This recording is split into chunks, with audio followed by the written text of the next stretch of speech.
Hello friends, and welcome to a new series on my TikTok called Rid Watches the Classics. A series on my TikTok where I'll be watching classical movies, whether that be a modern or an old classical film, for the first time and giving you my review of it. The first series in this film is going to be the 2006 The Devil Wears Prada. First thing I gotta talk about with this film is the performances. Emily Blunt was blunt, Meryl Streep was intimidating, Anne Hathaway was graceful, and Stanley Tucci was humorous and charming. Many of the outfits in this film were gorgeous, and the shooting of New York City and Paris in itself was beautiful. What really impacted me in this film was just Andy's character and watching her go through her own journey with her job as being the assistant to Miranda Priestly. Andy, when she first stepped into her job, she wasn't super confident. She was confused, but as she got more and more into it and her job became her life, she also became more confident within herself in the workplace.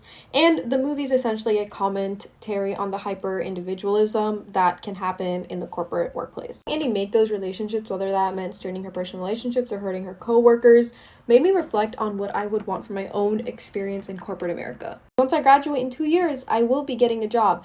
And watching Andy just made me question, what are going to be my own values? How much do I want to be involved in my job?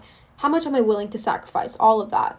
You go through that entire journey and then coming out and setting her own boundaries and then getting another job was great. I really did like the journey her character went on all up until the end when she decided to get back with her ex, because I was like, what? I felt like the entire point of what she went through and what we saw and how it strained this relationship is that her and her boyfriend weren't compatible for each other. They wanted different things. I will say though that Andy's friends weren't that toxic. It's just that they wanted to spend time with her and they may not have understood the constraints of her job and what Andy was going through, and thus that led to them lashing out. The dynamic Andy had though was with Miranda and how that developed all the way towards the end. It made me uncomfortable in the film were the different comments on, sizes and body types. But other than that, The Devil Wears Prada was a pretty fun introspective film for me. Give it an 8 out of 10.